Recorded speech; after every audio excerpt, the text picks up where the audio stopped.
Isso é muito importante para você saber, para o seu arquiteto saber, para a pessoa que vai fazer o interior design da casa, ou do espaço, ou do escritório, fazer isso.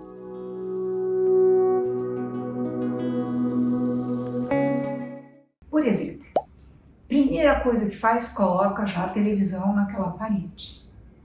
E aí, a disposição dos móveis, muitas vezes, na maioria das vezes, tudo fica fechando o espaço e fica de costas para a porta.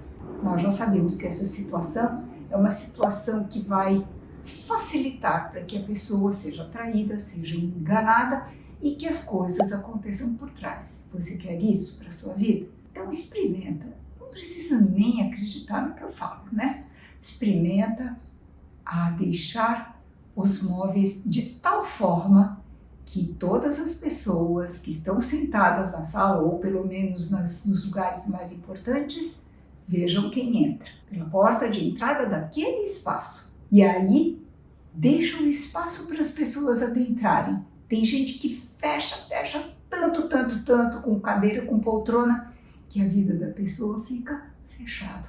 Eu já vi pessoas que não têm amigos, e essa foi uma coisa que aconteceu com uma das minhas clientes queridas, uma casa linda, filhos maravilhosos, um marido maravilhoso. Ela falou: Silvana, não tenho amigos. Eu falei, sugeri. Ela se abriu para isso, que podia nem fazer.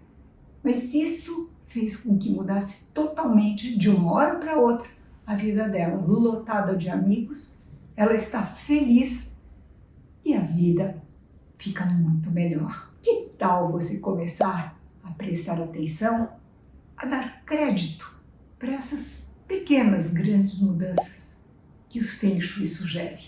Olha aí, de presente para você.